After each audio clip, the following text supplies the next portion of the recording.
Mona Lisa.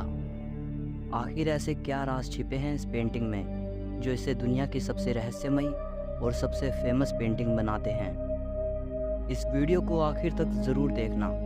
आप Mona Lisa के बारे में 23 ऐसी बातें जानोगे जो वाकई आपको हैरानी में डाल देंगी। 23 जून 1852 को ल्यूक मास्पेरो नाम के एक यंग फ्रेंच आर्टिस्ट ने पेरिस के एक होटल की चौथी मंजिल से कूदकर अपनी जान दे दी। वो मोनालिसा की रहस्यमयी मुस्कान के लिए पागल था, उसकी सुंदरता पर मोहित था।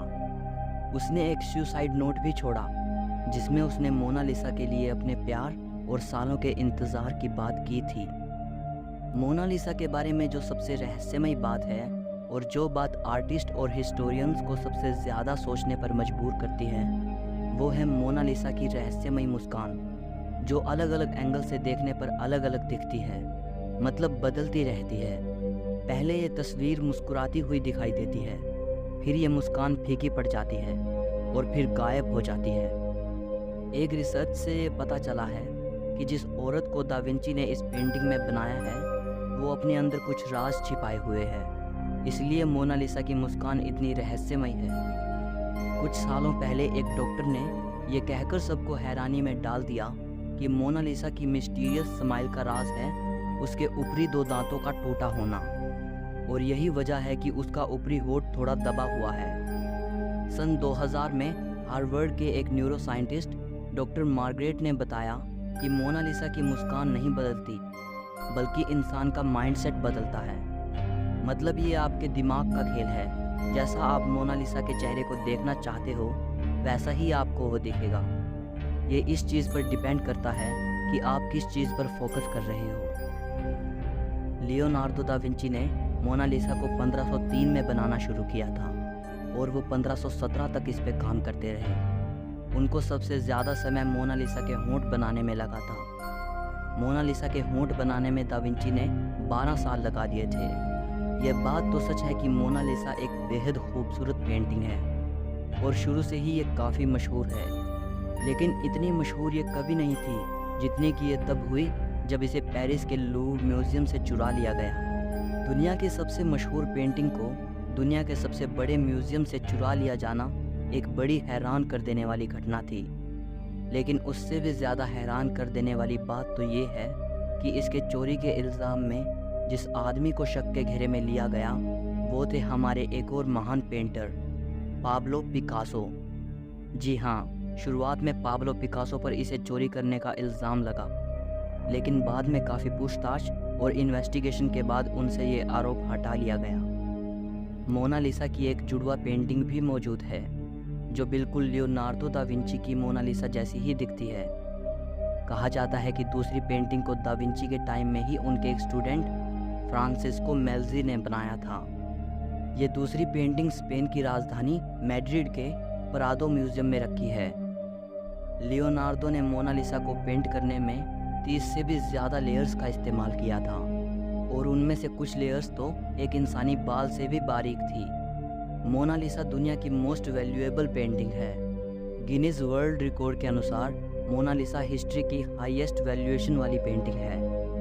1962 में इसकी कीमत $100 मिलियन आंकी गई थी।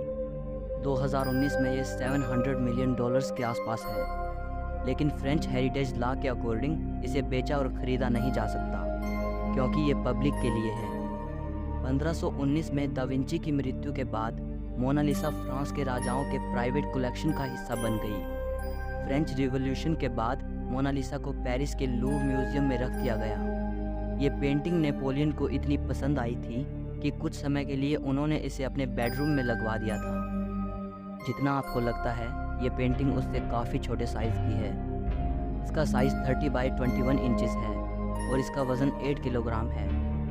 दा विंची ने इसे पेपर और कैनवस पर नहीं बनाया था बल्कि पॉपुलर की लकड़ी के पैनल पर ऑयल पेंट से बनाया था, और इतनी खूबसूरती से बनाया था कि इस पर ब्रश के निशान देखना बेहद मुश्किल है। जब आप इस पेंटिंग को देखते हो तो आप पाओगे कि मोनालिसा की आईब्रोज और आई लैशेज नहीं दिखती।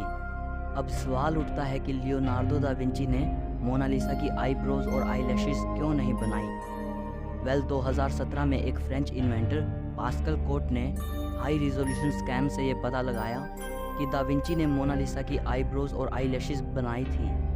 उसने बताया कि ये टाइम के साथ धीरे धीरे गायब हो गई, शायद ओवर क्लीनिंग की वजह से।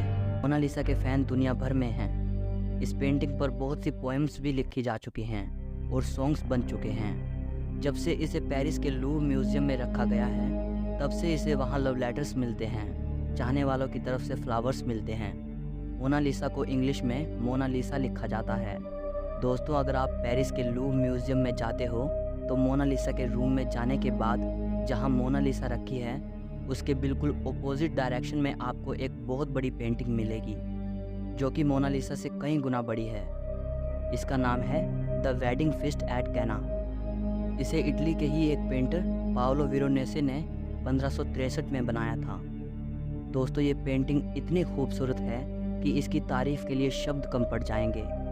लेकिन क्योंकि ये पेंटिंग इतनी फेमस नहीं है, इसलिए लोग इसे देखने में ज़्यादा इंटरेस्टेड नहीं हैं। अगर आपको ये वीडियो पसंद आई हो तो लाइक और शेयर ज़रूर करना।